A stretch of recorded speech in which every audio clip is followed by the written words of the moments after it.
ಈ ಕಾರ್ಯಕ್ರಮದ ಅಧ್ಯಕ್ಷತೆಯನ್ನು ವಹಿಸಿರುವಂಥ ನಮ್ಮ ರಾಜ್ಯದ ಭಾರತೀಯ ಜನತಾ ಪಾರ್ಟಿಯ ಅಧ್ಯಕ್ಷರಾದಂಥ BY ವಿಜಯೇಂದ್ರ ಅವರೇ, ರಾಜ್ಯದ ವಿಧಾನಸಭೆಯಲ್ಲಿ ವಿರೋಧ ಪಕ್ಷದ ನಾಯಕರು ಸರ್ಕಾರವನ್ನು ಕಟಕಟೆಯಲ್ಲಿ ನಿಲ್ಲಿಸುವುದರಲ್ಲಿ, ವಿಶೇಷವಾಗಿ ಮೊನ್ನಿನ ವಿಧಾನಸಭೆಯ ಅಧಿವೇಶನದಲ್ಲಂತೂ ಸರ್ಕಾರವನ್ನು ಅತ್ಯಂತ ಇಕ್ಕಟ್ಟಿನಲ್ಲಿ ಸಿಲುಕಿಸಿದಂಥ ಸನ್ಮಾನ್ಯ ಆರ್ ಅಶೋಕ್ ಅವರೇ, ವಿಧಾನ ಪರಿಷತ್ತಿನ ವಿರೋಧ ಪಕ್ಷದ ನಾಯಕರು ನಮ್ಮೆಲ್ಲರ ಆತ್ಮೀಯರಾದಂಥ ಛಲವಾದಿ ನಾರಾಯಣಸ್ವಾಮಿ ಅವರೇ, ವೇದಿಕೆಯ ಮೇಲೆ ಇರುವಂಥ ಎಲ್ಲ ನನ್ನ ಆತ್ಮೀಯ ನಾಯಕ ಮಿತ್ರರೇ ಹಾಗೂ ರಾಜ್ಯದ ಮೂಲೆ ಮೂಲೆಗಳಿಂದ, ವಿಶೇಷವಾಗಿ ಕರ್ನಾಟಕದ ಉತ್ತರದ ಭಾಗದಿಂದ ಬಹಳ ದೊಡ್ಡ ಸಂಖ್ಯೆಯಲ್ಲಿ ಇಲ್ಲಿ ನಮ್ಮ ಕಾರ್ಯಕರ್ತರು ಬಂದಿದ್ದಾರೆ, ಮಂಜುನಾಥನ ಭಕ್ತರು ಬಂದಿದ್ದಾರೆ. ನಿನ್ನೆ ನಮ್ಮ ಭಾಗದಲ್ಲಿ, ಅಂದರೆ ಉತ್ತರ ಕರ್ನಾಟಕದ ಭಾಗದಲ್ಲಿ ಬಹುತೇಕ ಕಡೆ 5ನೇ ದಿವಸದ ಗಣಪತಿಯ ವಿಸರ್ಜನೆ ಕಾರ್ಯಕ್ರಮ, ಈ 5ನೇ ದಿವಸದ ಗಣಪತಿಯ ವಿಸರ್ಜನೆಯ ಕಾರ್ಯಕ್ರಮವನ್ನು ಮಾಡಿ ರಾತ್ರಿ ಎಲ್ಲ ಪ್ರಯಾಣ ಮಾಡಿ ಇವತ್ತು ಯಾರು ಮಂಜುನಾಥನ ಕ್ಷೇತ್ರಕ್ಕೆ ಬಂದು ಷಡ್ಯಂತ್ರ ಮಾಡುವಂತ ಪ್ರಯತ್ನ ಮಾಡಿದ್ದಾರೆ ಅವರನ್ನ ಒಂದು ಕೈ ನೋಡೋಣ ಅಂತ ಬಂದಿರುವಂತಹ ನನ್ನೆಲ್ಲ ಆತ್ಮೀಯ ಭಕ್ತರೇ, ನೋಡ್ಕೊಳ್ತಿರಲಿಲ್ಲ ಅವ್ರನ್ನ, ಯಾರ್ಯಾರು ಷಡ್ಯಂತ್ರ ಮಾಡಿದವ್ರನ್ನ ನೋಡ್ಕೊಳ್ಳೋದಂತಂದ್ರೆ ಹೊಡಿದು ಬಡೋದಲ್ಲ, ಸಮಾಜ ಅವ್ರನ್ನ ತಿರಸ್ಕಾರ ಮಾಡಬೇಕು. ಆ ರೀತಿಯಾದಂಥ ಒಂದು ಜಾಗೃತಿಯನ್ನ ನಿರ್ಮಾಣವನ್ನು ನಾವು ಮಾಡಬೇಕು ಸ್ನೇಹಿತರೆ. ನನಗೆ ಇಲ್ಲಿ ಬಂದ ನಂತರ ಮಾಧ್ಯಮದವರು ಕೇಳ್ತಾ ಇದ್ರು, ಅವ್ರು ಹೇಳಿದ್ದೇನು ಅಂತಂದ್ರೆ, ಯಾಕೆ ಈ ರೀತಿ ಮಾಡ್ತಾರೆ ಕಾಂಗ್ರೆಸ್ ಪಾರ್ಟಿಯವರು, ಕಾಂಗ್ರೆಸ್ ಸರ್ಕಾರದವರು ಅಂತ, ಧರ್ಮಸ್ಥಳದಲ್ಲಿ ಯಾಕೆ ಈ ರೀತಿ ಆಯಿತು ಅಂತ. ನಾನು ಅವ್ರಿಗೆ ಹೇಳಿದೆ, ಕಾಂಗ್ರೆಸ್ ಪಾರ್ಟಿ ಈ ದೇಶದಲ್ಲಿ ಹಿಂದೂಗಳ ವಿರುದ್ಧವಾಗಿ, ತುಷ್ಟೀಕರಣದ ಪರವಾಗಿ, ಐತಿಹಾಸಿಕವಾಗಿ ಈ ದೇಶದಲ್ಲಿ ಕಾಂಗ್ರೆಸ್ ಪಾರ್ಟಿ ಸದಾ ಕಾಲಕ್ಕೂ ಹಿಂದೂ ಸಮಾಜಕ್ಕೆ ಅಂದರೆ ತಿರಸ್ಕಾರವನ್ನು ಮಾಡೋದು, ಅಲ್ಪಸಂಖ್ಯಾತರು ಅಂದರೆ ತುಷ್ಟೀಕರಣ ಮಾಡುವಂಥದ್ದು ಇವರ ರಕ್ತದಲ್ಲಿ ಬಂದಿದೆ ಸ್ನೇಹಿತರೆ. ನಿಮಗೆ ನೆನಪಿರಬೇಕು, ಇತ್ತೀಚೆಗೆ ಪಹಲ್ಗಾಮ್ದಲ್ಲಿ ಒಂದು ಘಟನೆ ನಡೆಯಿತು. ದೇಶದ ಜನರು ಏನಲ್ಲಿ ಪ್ರವಾಸಿಗರಾಗಿ ಹೋಗಿದ್ರು,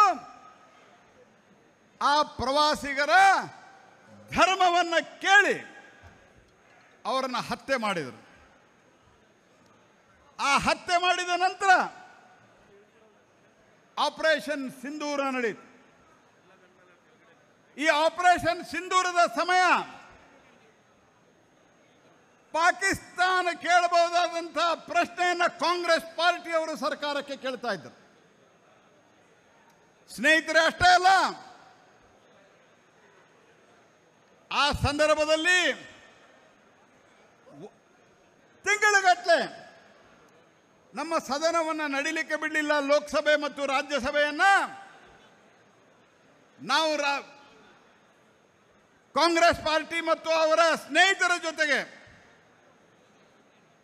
ಹೇಗೆ ಸದನವನ್ನು ನಡೆಸಬೇಕು ಅಂತ ಕೇಳಿದಾಗ ಅವ್ರು ಹೇಳಿದರು, ಮೊದಲು ಆಪರೇಷನ್ ಸಿಂಧೂರ ಚರ್ಚೆ ಆಗಬೇಕು ಅಂತ ಹೇಳಿ.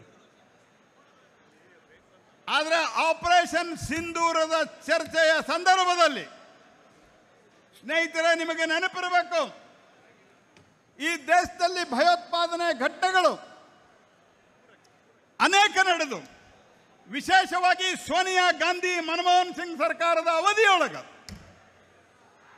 ಅದು ಮುಂಬೈ ಅಟ್ಯಾಕ್ ಇರಬಹುದು, ಅದು ಪುಣೆ ಇರಬಹುದು, ಹೈದರಾಬಾದ್ ಇರಬಹುದು, ಬೆಂಗಳೂರು ಇರಬಹುದು, ಡೆಲ್ಲಿ ಇರಬಹುದು, ಅನೇಕ ಕಡೆ ಟೆರರಿಸ್ಟ್ ಅಟ್ಯಾಕ್ಗಳಾಗ್ತಾ ಇದ್ದು. ಇದಕ್ಕಿಂತ ದೊಡ್ಡ ಟೆರರಿಸ್ಟ್ ಅಟ್ಯಾಕ್ಗಳದು. ಆದರೆ ಕಾಂಗ್ರೆಸ್ ಪಾರ್ಟಿಯವರಿಗೆ ಪಾಕಿಸ್ತಾನಕ್ಕೆ ನೀವು ಮಾಡಿದ್ದೀರಿ ಅಂತ ಹೇಳಿ ಅವರನ್ನ ತಹಬಂದಿಗೆ ತರುವಂಥ ಒಂದು ತಾಕತ್ತಿರಲಾರದಂಥ ಒಂದು ಪಾರ್ಟಿ, ಒಂದು ಸರ್ಕಾರ ಇತ್ತು. ನಮಗೆ ಯಾರು ಕಿಮ್ಮತ್ತ ಕೊಡ್ತಿರಲಿಲ್ಲ. ಆದರೆ ಯಾವಾಗ 100 ಕಿಲೋಮೀಟರ್ ಪಾಕಿಸ್ತಾನಕ್ಕೆ ಒಳಗೆ ಹೊಕ್ಕು ಪಾಕಿಸ್ತಾನದಲ್ಲಿದ್ದಂಥ 100ಕ್ಕಿಂತ ಹೆಚ್ಚು ಭಯೋತ್ಪಾದಕರನ್ನ ಇದ್ದಲ್ಲೇ ಮುಗಿಸಿ ನಮ್ಮ ಸೈನಿಕರು ಬಂದಾಗ ನಮಗೆ ಪ್ರಶ್ನೆ ಮಾಡ್ತಾರೆ.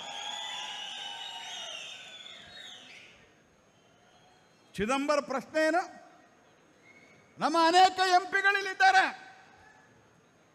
ದೇಶದ ಗೃಹ ಮಂತ್ರಿಯಾಗಿದ್ದಂಥ ಚಿದಂಬರಂ ನಮಗೆ ಪ್ರಶ್ನೆ ಕೇಳ್ತಾರೆ. ಪೆಹಲ್ಗಾಮ್ ಅಟ್ಯಾಕ್ ಮಾಡಿದಂಥವರು ಅವರು ಪಾಕಿಸ್ತಾನದವರು, ಏನು ಗ್ಯಾರಂಟಿ ಏನು ಪಾಕಿಸ್ತಾನದವರು ಅಂತ ಹೇಳಿ. ಅಂದ್ರೆ ಕಾಂಗ್ರೆಸ್ ಪಾರ್ಟಿ ಹಿಂದೆ ಮುಂಬೈ ಬ್ಲಾಸ್ಟ್ ನಡೆದಾಗ ಪಾಕಿಸ್ತಾನವನ್ನು ಸೇಫ್ ಮಾಡಲಿಕ್ಕೆ ಪ್ರಯತ್ನ ಮಾಡಿತ್ತು, ಪಾಕಿಸ್ತಾನವನ್ನು ಉಳಿಸ್ಲಿಕ್ಕೆ ಪ್ರಯತ್ನ ಮಾಡಿತ್ತು. ಏನು ಹೇಳಿದ್ರು ಅವಾಗ? ನಮ್ಮ ಸಮಾಜದ, ನಮ್ಮ ದೇಶದ, ನಮ್ಮ ಜನರ ಜ್ಞಾಪಕ ಶಕ್ತಿ, ನೆನಪಿನ ಶಕ್ತಿ ಕಮ್ಮಿ. ಅವಾಗ ಏನು ಹೇಳಿದ್ರು? ಮುಂಬೈ ಟೆರರಿಸ್ಟ್ ಅಟ್ಯಾಕ್ ಮಾಡಿದಂಥವರು ಹಿಂದೂ ಟೆರರಿಸ್ಟ್ಗಳು ಅಂತ ಹೇಳಿದರು. ನಾನು ಈ ಒಂದು ಹಿನ್ನೆಲೆ ಯಾಕೆ ಹೇಳ್ತಾ ಇದ್ದೇನೆ ಅಂತಂದ್ರೆ, ಪಾಕಿಸ್ತಾನಕ್ಕೆ ಸೇಫ್ ಮಾಡುವಂತಹ ಪ್ರಯತ್ನವನ್ನು ಮಾಡಿದರು. ಹಿಂದೂಸ್ತಾನವನ್ನು, ಹಿಂದೂ ಸಮಾಜವನ್ನು ತಿರಸ್ಕಾರ ಮಾಡಿ ತಮ್ಮ ವೋಟ್ ಬ್ಯಾಂಕಿಗಾಗಿ ಪಾಕಿಸ್ತಾನಕ್ಕೆ ಸಹಾಯ ಮಾಡುವಂತಹ ಪ್ರಯತ್ನವನ್ನು ಮಾಡಿದರು. ಅದೇ ಸಂದರ್ಭದಲ್ಲಿ ಬಾಟ್ಲಾ ಹೌಸ್ನಲ್ಲಿ ಒಂದು ಪ್ರಕರಣ ನಡೆದಿತ್ತು. ಆ ಪ್ರಕರಣದಲ್ಲಿ ಮೋಹನ್ ಚಂದ್ ಶರ್ಮಾ ಅಂತ ಹೇಳಿ ಒಬ್ಬ ಇನ್ಸ್ಪೆಕ್ಟರ್ ಟೆರರಿಸ್ಟ್ಗಳನ್ನು ಹೊಡ್ಲಿಕ್ಕೆ ಹೋಗಿ ಸತ್ತೋದ್ರು. ಒಬ್ಬ ಟೆರರಿಸ್ಟ್ ಸತ್ತರೆ ಸೋನಿಯಾ ಗಾಂಧಿ ಟೆರರಿಸ್ಟ್ ಸತ್ತದ್ದಕ್ಕೆ ಕಣ್ಣೀರು ಹಾಕಿದ್ರು. ನಮ್ಮ ದೇಶದ ವೀರ ಜವಾನ ಮೋಹನ್ ಚಂದ್ ಶರ್ಮಾ ಸತ್ತದ್ದಕ್ಕೆ ಕಣ್ಣೀರು ಹಾಕಲಿಲ್ಲ. ಆದರೆ ಮೋದಿ ಸರ್ಕಾರ ಬಂದಾಗ ಸರ್ಜಿಕಲ್ ಸ್ಟ್ರೈಕ್ ಆಯಿತು. ಮೋದಿ ಸರ್ಕಾರ ಬಂದ ಮೇಲೆ ಏರ್ ಸ್ಟ್ರೈಕ್ ಆಯಿತು. ಮೋದಿ ಸರ್ಕಾರ ಬಂದ ಮೇಲೆ ಆಪರೇಷನ್ ಸಿಂಧೂರ ಆಯಿತು. ಆಪರೇಷನ್ ಸಿಂಧೂರ ಆದಮೇಲೆ ಪ್ರಶ್ನೆ ನಮಗೆ ಕೇಳ್ತಾರೆ, ಎಷ್ಟು ವಿಮಾನ ಬಿದ್ದು, ಎಷ್ಟು ವಿಮಾನ ಹೋದು ಅಂತ ಹೇಳಿ. ಇದರ ಅರ್ಥ ಏನು? ಪಾಕಿಸ್ತಾನಕ್ಕೆ ಸಹಾಯ ಮಾಡುವಂತಹ ಉದ್ದೇಶ ಕಾಂಗ್ರೆಸ್ ಪಾರ್ಟಿ ಹೊಂದಿದೆ ಅನ್ನುವಂಥದ್ದು ಬಹಳ ಸ್ಪಷ್ಟವಾಗ್ತದೆ. ತುಷ್ಟೀಕರಣದ ರಾಜಕಾರಣಕ್ಕಾಗಿ ಯಾವ ರೀತಿ ನಡೀತು? ನಾವು ಯಾವಾಗ ಟೆರರಿಸ್ಟ್ಗಳ ಮೇಲೆ ಬಾಂಬ್ ಹಾಕಿ ಬಂದ್ವಿ, ಆವಾಗ ವಾಪಸ್ ನಮ್ಮ ಮೇಲೆ ಅಟ್ಯಾಕ್ ಮಾಡ್ತೀವಿ ಅಂತ ಹೇಳಿದರು. ಯಾವಾಗ ಅವರು ಅಟ್ಯಾಕ್ ಮಾಡ್ತಾರೆ ಅಂತ ಗೊತ್ತಾಯಿತು, ಅವರ ಎಲ್ಲ ಏರ್ ಬೇಸ್ಗಳನ್ನು ನಾವು ಧ್ವಂಸ ಮಾಡಿದ್ವಿ. ಆವಾಗ ಪಾಕಿಸ್ತಾನದವರು ಹೇಳಿದರು, ನಾವು ನಮಾಜ್ ಮಾಡಿ ಬಂದು ಭಾರತದ ಮೇಲೆ ಅಟ್ಯಾಕ್ ಮಾಡ್ಬೇಕಂತ ಮಾಡಿದ್ವಿ. ಅಷ್ಟ್ರಾಗ ಅವ್ರು ನಾವು ನಮಾಜ್ ಮಾಡಿದ್ರಾಗ ನಮ್ಮ ಏರ್ ಬೇಸ್ಗಳನ್ನ ಖಲಾಸ್ ಮಾಡಿದ್ರು ಅಂತ ಹೇಳಿದರು. ಇದು ಇವತ್ತು ಭಾರತ ಸರ್ಕಾರದ ತಾಕತ್ತಾದರೆ ಸ್ನೇಹಿತರೆ, ಕಾಂಗ್ರೆಸ್ ಪಾರ್ಟಿಯವರು ನಮಗೆ ಪ್ರೂಫ್ ಕೇಳ್ತಾರೆ. ಕಾಂಗ್ರೆಸ್ ಪಾರ್ಟಿಯವರು ಆರ್ಟಿಕಲ್ 370 ಬಂದಾಗ ನಾನು ಈ ದೇಶದ ಪಾರ್ಲಿಮೆಂಟ್ ಅಫೇರ್ಸ್ ಮಂತ್ರಿಯಾಗಿದ್ದೆ. ಏನು ಕೇಳಿದ್ರು? ಅವ್ರ ಹೇಳಿಕೆ ಏನಿತ್ತು? ಪಾಕಿಸ್ತಾನದ ಹೇಳಿಕೆ ಇತ್ತು. ಪಾಕಿಸ್ತಾನದ ಹೇಳಿಕೆ ಇದು ಬ್ಲ್ಯಾಕ್ ಡೇ ಅಂತ. ಕಾಂಗ್ರೆಸ್ ಪಾರ್ಟಿಯ ಹೇಳಿಕೆ ಇತ್ತು, ಇದು ಬ್ಲ್ಯಾಕ್ ಡೇ ಅಂತ. ವಕ್ಫನ್ನು ವಿರೋಧ ಮಾಡಿದ್ರು. ಶಾಬಾನು ಪ್ರಕರಣ, ಟ್ರಿಪಲ್ ತಲಾಕ್, CIA, ಈ ಎಲ್ಲ ಘಟನೆಗಳನ್ನು ನಾನು ನಿಮಗೆ ಯಾಕೆ ನೆನಪು ಮಾಡಿಕೊಡ್ತೀನಿ ಅಂದ್ರೆ, ಈ ದೇಶದಲ್ಲಿರುವಂಥ ಬಹುಸಂಖ್ಯಾತರ ವಿರುದ್ಧವಾಗಿ ಕಾಂಗ್ರೆಸ್ ಪಾರ್ಟಿ ಷಡ್ಯಂತ್ರ ಮಾಡ್ತಾನೆ ಬಂದಿದೆ ಸ್ನೇಹಿತರೆ. ಯಾವಾಗಲೂ ಷಡ್ಯಂತ್ರ ಮಾಡ್ತಾ ಬಂದಿದೆ. ಆ ಷಡ್ಯಂತ್ರದ ಒಂದು ಭಾಗ ಇವತ್ತು ಧರ್ಮಸ್ಥಳದಲ್ಲಿ ನಡೀತಾ ಇರುವಂಥ ಪ್ರಕರಣ ಸ್ನೇಹಿತರೆ. ಯಾವ್ಯಾವ ರೀತಿ ಮಾಡಿದ್ರು? ಶನಿ ಸಿಂಗರಾಪುರದಲ್ಲಿ ಘಟನೆ, ಶಬರಿಮಲೆನ ಕೇರಳದ ಇನ್ಚಾರ್ಜ್ ಇದ್ದೆ. ಶಬರಿಮಲೆಯಲ್ಲಿ ಏನಾದರೂ ಮಾಡಿ ಆ ಶ್ರದ್ಧೆಯನ್ನು ಭಂಗ ಮಾಡಬೇಕನ್ನುವಂಥ ಪ್ರಯತ್ನ. ಶಬರಿಮಲೆಯಲ್ಲಿ, ಅದೇ ರೀತಿಯಾಗಿ ಶನಿ ಸಿಂಗರಾಪುರದಲ್ಲಿ, ಈಗ ಧರ್ಮಸ್ಥಳದಲ್ಲಿ ಆಗಿದ್ದೇನೋ SIT ಮಾಡ್ತೀವಂದ್ರು. ಇವತ್ತು ಪ್ರಶ್ನೆಗಳ ಕಾಂಗ್ರೆಸ್ ಪಾರ್ಟಿಯವರು DK ಶಿವಕುಮಾರ್ ಕೇಳ್ಯಾರ, ಸಿದ್ದರಾಮಯ್ಯನವ್ರು ಕೇಳ್ಯಾರ, SIT ಸ್ವಾಗತ ಮಾಡ್ತೀವಿ ಅಂದರು. ನಾವು ಹೇಳಿದ್ವಿ ನಾವು ಯಾವ ತನಿಖೆಯನ್ನು ಮಾಡ್ರಿ ಅಂತ. ಇಲ್ಲಿನ ಪೂಜ್ಯ ವೀರೇಂದ್ರ ಹೆಗಡೆ ಅವರು ಹೇಳಿದರು. ವಿರೋಧ ಪಕ್ಷವಾಗಿ ಕರ್ನಾಟಕದಲ್ಲಿ ನಾವು ಹೇಳಿದ್ವಿ. ಆದರೆ ಯಾವ ಬಂದಿದ್ನಲ್ಲ ಮುಸುಕುದಾರಿ, ನಿಮ್ಮ ಸ್ನೇಹಿತ, ಕಾಂಗ್ರೆಸ್ ಪಾರ್ಟಿಯ ಸ್ನೇಹಿತ, ಅವನಿಗೆ ಎನ್ಕ್ವೈರಿ ಮಾಡ್ಬೇಕಂತ ಅನ್ನಿಸ್ಲಿಲ್ಲ ನಿಮ್ಗೆ? ಅವನು ಹಿಡ್ಕೊಂಬಂದು ನಾಲ್ಕು ಒದಿಬೇಕಂತ ಅನ್ನಿಸ್ಲಿಲ್ಲ ನಿಮ್ಗೆ? ಮೊದಲ ಎಲ್ಲಿದ್ದೋ ಮಂದಿಪ್ಪ ಈ ಬುರುಡೆ ಅಂತ ಹೇಳಿ. ಸ್ನೇಹಿತರ, ಈ ದೇಶದೊಳಗೊಂದು ಕಾನೂನದ. ನೀವು ಯಾವುದರೆ ಒಂದು ಶವವನ್ನು, ಹೆಣವನ್ನು ಹುಗಿದ್ರ ಅದನ್ನು ವಾಪಸ್ ತೆಗಿಬೇಕಂದ್ರೆ ಮ್ಯಾಜಿಸ್ಟ್ರೇಟ್ ಪರ್ಮಿಷನ್ ಬೇಕು. ಅನೇಕ ಲಾಯರ್ ಕೂತಾರೆ ಇಲ್ಲಿ. ಆ ಬುರುಡೆ ಎಲ್ಲಿ ತೊಗೊಂಬಂದ ಮಾವ? ಆ ಬುರುಡೆ ತೊಗೊಂಬಂದ ಅವ್ನು ಪ್ರಶ್ನೆ ಯಾಕೆ ಮಾಡಲಿಲ್ಲ? ಸ್ಥಳೀಯ ಪೊಲೀಸ್ ಹೇಳಿದ್ರು ಅವನ ಮೊದಲು ಎನ್ಕ್ವೈರಿ ಮಾಡ್ಬೇಕಂತ. ಸೋಮವಾರ ದಿವಸ ಕೇಸ್ ಬರೆದಿತ್ತು ಕೋರ್ಟ್ನಲ್ಲಿ ಅವ್ನು ನಾರ್ಕೋ ಅನಾಲಿಸಿಸ್ ಮಾಡೋದಕ್ಕೆ. ಭಾನುವಾರ ದಿವಸ SIT ಕಾನ್ಸ್ಟಿಟ್ಯೂಟ್ ಮಾಡಿದ್ರು. ಯಾಕೆ ಮಾಡಿದ್ರು? ಯಾವ ಕಾರಣಕ್ಕಾಗಿ ಮಾಡಿದ್ರು? ನೀವು ಮೂರು ಸೀನಿಯರ್ IPS ಆಫೀಸರ್ಗಳನ್ನು ಬಿಟ್ಟು ಇಡೀ ಧರ್ಮಸ್ಥಳದಲ್ಲಿ ಬಾಹುಬಲಿ ಬೆಟ್ಟ ಸಹಿತ ಎಲ್ಲ ಕಡೆ ನೀವು ತೆಗೆದಿರಲ್ಲ.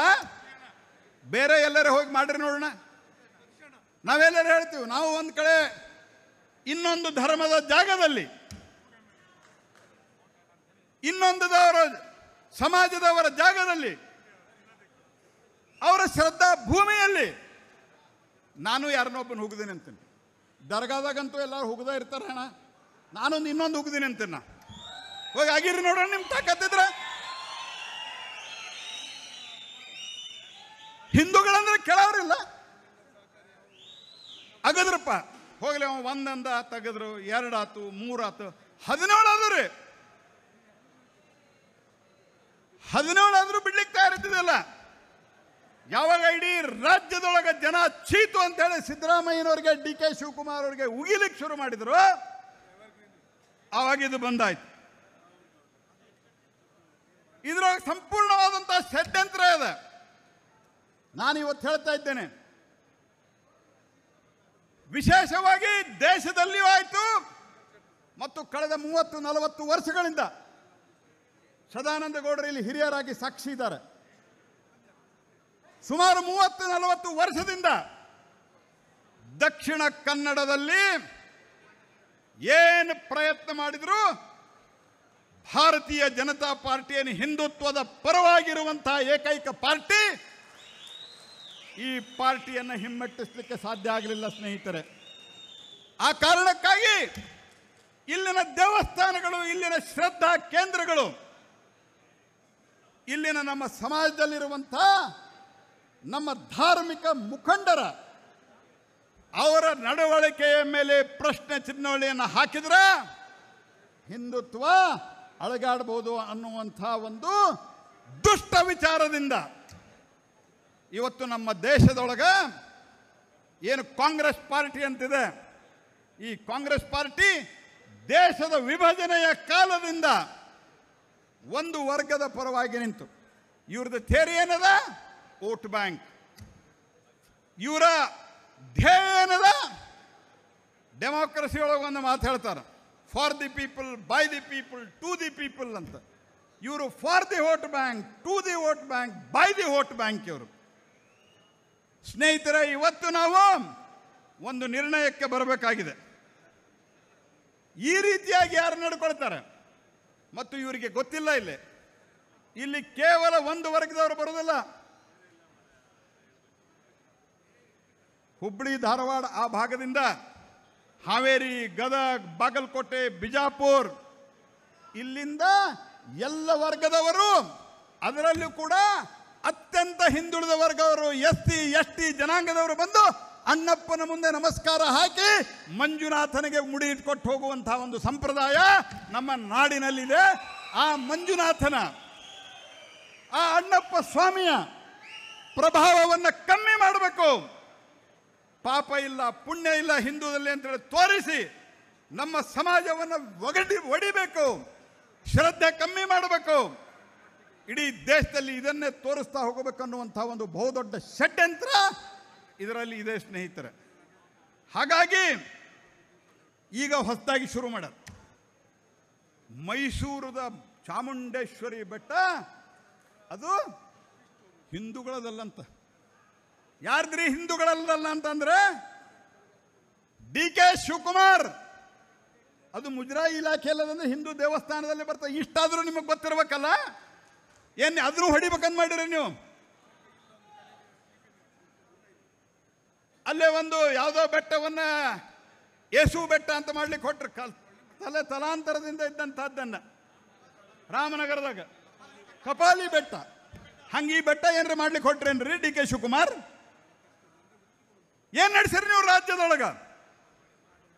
ನಾನು ನಿಮಗೆ ಹೇಳಲಿಕ್ಕೆ ಬಯಸ್ತೇನೆ ಸ್ನೇಹಿತರೆ, ಮತ್ತು ನಿಮ್ಮ ಮೂಲಕ ಕಾಂಗ್ರೆಸ್ ಪಾರ್ಟಿಗೆ, ಸೋನಿಯಾ ಗಾಂಧಿಗೆ ಹೇಳಲಿಕ್ಕೆ ಬಯಸ್ತೀನಿ. ರಾಹುಲ್ ಗಾಂಧಿಗಂತೂ ನಾನು ರಾಹುಲ್ ಗಾಂಧಿ ಹೆಸರು ಯಾಕೆ ತಗೊಂಡಿಲ್ಲ ಅಂತ ಕೆಲವ್ರಿಗೆ ಅದು ತಿಳಿದೇ ಇಲ್ಲ ಏನು ಹೇಳೋದು. ಹಾಗಾಗಿ ನಾನು ಸೋನಿಯಾ ಗಾಂಧಿಗೆ ಹೇಳಲಿಕ್ಕೆ ಬಯಸ್ತೀನಿ, ನಿಮ್ದು ಈ ನಾಟಕ ನಡೆಯೋದಿಲ್ಲ. ಇವತ್ತು ದೇಶದಲ್ಲಿ ಹಿಂದುತ್ವ ಮತ್ತು ಹಿಂದುತ್ವದ ಪರವಾಗಿರುವಂಥ ಕೋಟ್ಯಾಂತರ ಜನ ತಯಾರಾಗಿದ್ದಾರೆ. ನಮ್ಮ ವಿಚಾರಧಾರೆಯನ್ನು ಜನ ಒಪ್ಪಲಿಕ್ಕೆ ತಯಾರಾಗಿದ್ದಾರೆ ಸ್ನೇಹಿತರೆ. ನಿಮ್ಮಂಗೆ ಬಾಂಬ್ ಹಾಕಿದ್ರೆ ನಾವು ಡೋಜಿಯರ್ ಕೊಟ್ಕೋತ ಕೂಡುವಂಥ ಜನ ಅಲ್ಲ. ನಾವು ನಿಮ್ಮಂಗೆ ನಾವು ಆಳ್ಕೋತ ಹೋಗಿ ಅಮೇರಿಕಾದ ಕಡೆ ಹೋಗುವಂಥ ಜನ ಅಲ್ಲ. ನಾವು ಕಾಶ್ಮೀರದಾಗ ಯಾಸೀನ್ ಮಲ್ಲಿಕನ್ ಜೋಡಿ ಶೇಕ್ ಹ್ಯಾಂಡ್ ಮಾಡುವಂಥ ಜನ ನಾವಲ್ಲ. ಟೆರರಿಸ್ಟ್ಗಳಿಗೆ ಬಿರಿಯಾನಿ ತಿನ್ನಿಸುವಂಥ ಜನ ಅಲ್ಲ. ಈ ದೇಶದ ಮೇಲೆ ಕಣ್ಣು ಕೆತ್ತಗದು ನೋಡಿದ್ರೆ ಆ ಕಣ್ಣನ್ನು ಕಿತ್ತಿ ಹಾಕುವಂತಹ ಶಕ್ತಿ ಇವತ್ತು ಭಾರತಕ್ಕೆ ಬಂದಿದೆ ಸ್ನೇಹಿತರೆ. ಹಾಗಾಗಿ ನಿಮ್ಮ ಆಟ ನಡೆಯೋದಿಲ್ಲ. ಸಿದ್ದರಾಮಯ್ಯನವರ ಸರ್ಕಾರ ನಿಮ್ದು ಅಲ್ಟ್ರಾ ಲೆಫ್ಟಿಸ್ಟ್ ಸರ್ಕಾರ ಇರಬಹುದು, ಇರೋದಷ್ಟೇ ಹೆಸರಿಗೆ ಕಾಂಗ್ರೆಸ್. ಇದು ಹೆಸರು ಸಿದ್ದರಾಮಯ್ಯ, ಆದ್ರೆ ಸಿದ್ಧನೂ ಇಲ್ಲ, ರಾಮನೂ ಇಲ್ಲ ಅವರ ಮನಸ್ಸಿನಲ್ಲಿ. ಹಾಗಾಗಿ ಇವತ್ತು ಈ ಜಾಗೃತಿ ಸಮಾವೇಶವನ್ನ ನಮ್ಮ ರಾಜ್ಯದ ಅಧ್ಯಕ್ಷರು, ನಮ್ಮ ರಾಜ್ಯದ ಇಬ್ಬರು ವಿರೋಧ ಪಕ್ಷದ ನಾಯಕರು ಇಷ್ಟೊಂದು ದೊಡ್ಡ ಪ್ರಮಾಣದಲ್ಲಿ ಇವತ್ತು ಮಾಡಿದ್ದಾರೆ. ದೇಶದ ಹಿತದ ದೃಷ್ಟಿಯಿಂದ ಮೇಲೆ ನಮ್ಮ ಸರ್ಕಾರ ಇದೆ. ನಾನು ನಮ್ಮ ಪೂಜ್ಯ ಖಾವಂದರಿಗೂ ಹೇಳಲಿಕ್ಕೆ ಬಯಸ್ತೀನಿ, ಯಾರೇನೇ ಪ್ರಯತ್ನ ಮಾಡಲಿ ನಿಮಗೆ ಅಣ್ಣಪ್ಪನ ಆಶೀರ್ವಾದ ಇದೆ, ಮಂಜುನಾಥನ ಅನುಗ್ರಹ ಇದೆ, ಇಷ್ಟೊಂದು ಜನರ ಭಕ್ತರ ಬೆಂಬಲ ಇದೆ. ಇಲ್ಲೆಲ್ಲದರ ಸಲುವಾಗಿ ಇದರ ಎಲ್ಲದರ ಜೊತೆಗೆ ಮೇಲೆ ಮೋದಿ ಸರ್ಕಾರ ಇದೆ ಅನ್ನುವಂಥ ಸಂಗತಿಯನ್ನು ನಾನು ಹೇಳಲಿಕ್ಕೆ ಬಯಸ್ತೇನೆ ಸ್ನೇಹಿತರೆ. ಆ ಕಡೆ ನಾನು ಹೇಳ್ತಾ ಇದ್ದೆ ಚಾಮುಂಡಿ ಬೆಟ್ಟದ ಜೊತೆಗೆ ಈಗ ಮುಸ್ತಾಕ್ ಬಾನುನ್ ಕರ್ಕೊಂಬಂದು ಆ ದೀಪಾ ಬಸ್ತಿನ ಬಿಟ್ರೆ ಎಲ್ಲೋ ಪಾಪ ಬಂದು ದೀಪಾ ಬಸ್ತಿನ ಹಾಕ್ಬಿಟ್ರಿ. ಅವ್ರು ಹಿಂದೂ. ಮುಸ್ತಾಕ್ ಬಾನು ಏನು ಹೇಳಿದ್ರು? ನೀವು ಅರಿಶಿಣ ಕುಂಕುಮ ಹಾಕಿ ನೀವು ಚಾಮುಂಡೇಶ್ವರಿಯನ್ನ ನೀವು ದೇವತೆಯನ್ನಾಗಿ ಮಾಡಿಬಿಟ್ರಿ, ನಾವು ಕನ್ನಡ ಹೆಂಗೆ ಕಲಿಬೇಕಂತ ಕೇಳ್ಬೇಕಪ್ಪ ಇವ್ರ ಕಡೆಯಿಂದ. ಭುವನೇಶ್ವರಿಯನ್ನ ನಾವು ಹೆಂಗೆ ಒಪ್ಕೋಬೇಕಂತ. ಇಲ್ಲಿನ ಅನ್ನ ತಿಂತಾರ, ಕಾವೇರಿ ನೀರು ಕುಡಿತೀರಿ, ನಾಚಿಕ್ ಬರೋದಿಲ್ಲ ನಿಮ್ಗೆ ಹಿಂಗೆ ಮಾತಾಡಿ. ಮತ್ತೆ ಇವತ್ತು ನೀವು ಬಂದಲ್ಲಿ ಉದ್ಘಾಟನೆ ಮಾಡ್ತೇನೆ ಅಂತ ಹೇಳ್ತೀರಿ. ನಾವು ಉದ್ಘಾಟನೆ ಮಾಡೋಕ್ಕೂ ನಾ ಪ್ರೆಸ್ ಸ್ಟೇಟ್ಮೆಂಟ್ ಕೊಟ್ಟೇನೆ. ಉದ್ಘಾಟನೆ ಮಾಡೋದಕ್ಕೂ ಅಭ್ಯಂತರಿಲ್ಲ, ಕ್ಷಮೆ ಕೇಳ್ರಿ. ನಾನು ಭುವನೇಶ್ವರಿ ಮಾತೆಯನ್ನು ಒಪ್ತೀನಿ, ಚಾಮುಂಡಿ ಮಾತೆಯನ್ನು ಒಪ್ತೀನಿ. ನಾನು ಚಾಮುಂಡಿ ಮಾತೆಗೆ ತಲೆಬಾಗಿ ನಮಸ್ಕಾರ ಮಾಡಿ ಉದ್ಘಾಟನೆ ಮಾಡ್ತೀನಿ ಅಂತ ಘೋಷಣೆ ಮಾಡ್ರಿ. ನಾವು ನಿಮ್ಮನ್ನು ಬಂದು ಸ್ವಾಗತ ಮಾಡ್ತೀವಿ. ನಿಮ್ಮ ಏನು ಬೇಕಾದ್ ಮಾಡಿದ್ರೆ ನಡೀತದೆ ಅಂತ ತಿಳ್ಕೊಂಡ್ರಿ ದೇಶದಾಗ ನೀವು. ಆ ಕಾಲ ಹೋತದು. ನೆಹರು ಕಾಲ, ರಾಜೀವ್ ಗಾಂಧಿ ಕಾಲ, ಶಾಬಾನು ಪ್ರಕರಣದಾಗ ಬೇಕಾದಂಗೆ ತಿದ್ದೆ ಆಗ್ತಾನೆ. ಇವ್ರ ಕಾಲದಾಗ ಒಂದು ಕಾನೂನು ಮಾಡಿದ್ರು. ಯಾವ ರೀತಿ ಹಿಂದೂ ವಿರೋಧಿ ಮನಸ್ಥಿತಿ ಅದ ಅಂತಂದ್ರೆ ಅನೇಕರಿಗೆ ಗೊತ್ತಿಲ್ಲ. ಇಲ್ಲಿ ಚಲುವಾದಿ ನಾರಾಯಣ ಸ್ವಾಮಿಯವರ ಒಂದು ಕಾನೂನು ಮಾಡಲಿಕ್ಕೆ ಹೊರಟಿದ್ರು. ಏನದು? Communal violence bill. ಆ ಕಮ್ಯುನಲ್ ವೈಲೆನ್ಸ್ ಬಿಲ್ ಅಂದರೆ ನಿಮ್ಮ ಊರಾಗ ನಿಮ್ಮ ಓಣ್ಯಾಗ ಗದ್ದಲಾದ್ರೆ ಅದಕ್ಕೆ ಬೇರೆ ಯಾರೂ ಹೊಣೆಗಲ್ಲ, ಕೇವಲ ಹಿಂದೂಗಳು ಮಾತ್ರ ಹೊಣೆ ಅನ್ನುವಂಥ ಒಂದು ಕಾನೂನು ಮಾಡಲಿಕ್ಕೆ ಹೊಂಟಂತ ನಿರ್ಲಜ್ಜ ಕಾಂಗ್ರೆಸ್ ಸರ್ಕಾರ. ಅವತ್ತು 4 ಜನ ಈ ಕಾನೂನು ಜಾರಿಗೆ, 7 ಜನ ಸಮಿತಿ, ಅದರೊಳಗೆ 4 ಜನ ಅಲ್ಪಸಂಖ್ಯಾತರು ಇರ್ಬೇಕಂತ ಕಾನೂನು ಮಾಡಲಿಕ್ಕೆ ಕೊಟ್ಟಿದ್ರು. ಆ ಕಾಲದಲ್ಲಿ ಪ್ರಣವ್ ಮುಖರ್ಜಿ ಅವರು ಭಾಳಾಗಿದ್ರೆ ಗಲಾಟೆ ಆಗತ್ತಾ, ಇದ್ರ ವಿರುದ್ಧವಾಗಿ ಜನ ಹೇಳ್ತಾರೆ ಅಂತ ಹೇಳಿದಾಗ 14ರ ನಂತರ ನಾವು ಅಧಿಕಾರಕ್ಕೆ ಬಂದ ಮೇಲೆ ಈ ಕಾನೂನು ಮಾಡ್ತೀವಿ ಅಂತ ಹೇಳಿದ್ರು. 14ರ ನಂತರ ಅಡ್ರೆಸ್ಸೇ ಸಿಗ್ತಾ ಇಲ್ಲ. 14ರ ನಂತರ ಅಲ್ಲ, ನೀವಿನ್ನು ಮುಂದೆ ಈ ದೇಶದೊಳಗೆ ನೀವು ಅಧಿಕಾರಕ್ಕೆ ಬರೋದಿಲ್ಲ ಅನ್ನುವಂಥ ಸಂಗತಿಯನ್ನು ನಾನು ಹೇಳಲಿಕ್ಕೆ ಬಯಸ್ತೇನೆ ಸ್ನೇಹಿತರೆ. ಹಾಗಾಗಿ ಜಾಗೃತಿ ಒಂದೇ ಇದಕ್ಕೆ ಪರಿಹಾರ. ಜಾತಿ, ಮತ, ಪಂಥ, ಭೇದ ಎಲ್ಲವನ್ನು ಬಿಟ್ಟು, ಭಾಷೆ ಎಲ್ಲವನ್ನು ಬಿಟ್ಟು ನಾವು ಒಂದಾಗಿ ಈ ದೇಶದ ಹಿತಕ್ಕಾಗಿ, ದೇಶದಿಂದ ಹೊರಗಡೆ ಆಕ್ರಮಣವಾದಾಗ ಅದಕ್ಕೂ ಎದುರಿಸಲಿಕ್ಕೆ ನಮ್ಮ ಸೈನಿಕರಿಗೆ ನೈತಿಕ ಬೆಂಬಲವನ್ನು ಕೊಡ್ತಾ, ದೇಶದೊಳಗೆ ಒಳಗಿದ್ದಂಥವ್ರಿಂಥ ಕುತ್ಸಿತ ಬುದ್ಧಿಯವರು ನಮ್ಮ ಸಮಾಜದ ವಿರುದ್ಧ ಷಡ್ಯಂತ್ರ ಮಾಡಬೇಕಾದ್ರೆ ಅದರ ವಿರುದ್ಧವಾಗಿ ಧ್ವನಿ ಎತ್ತಲಿಕ್ಕೆ ಸಮಾಜ ಒಂದಾಗಬೇಕು. ಅಣ್ಣಪ್ಪನ ಆಶೀರ್ವಾದ ಎಲ್ಲರಿಗೂ ಇದೆ. ಅಣ್ಣಪ್ಪನ ಆಶೀರ್ವಾದ, ಮಂಜುನಾಥನ ಅನುಗ್ರಹ ಎಲ್ಲರಿಗೂ ಇದೆ. ಆದರೆ ನಾವೆಲ್ಲರೂ ಸದಾ ಕಾಲವಾಗಿ ಜಾಗೃತವಾಗಿದ್ದು ಈ ರೀತಿಯ ಷಡ್ಯಂತ್ರಗಳನ್ನು ವಿಫಲಗೊಳಿಸುವುದೇ ನಮ್ಮೆಲ್ಲರ ಇವತ್ತು ಆದ್ಯ ಕರ್ತವ್ಯ ಆಗಬೇಕನ್ನುವಂಥ ಮಾತನ್ನು ಹೇಳ್ತಾ, ಬೋಲೋ ಭಾರತ್ ಮಾತಾ ಕಿ, ಮಂಜುನಾಥ್ ಸ್ವಾಮಿ ಕಿ, ಅಣ್ಣಪ್ಪ ಸ್ವಾಮಿ ಕಿ.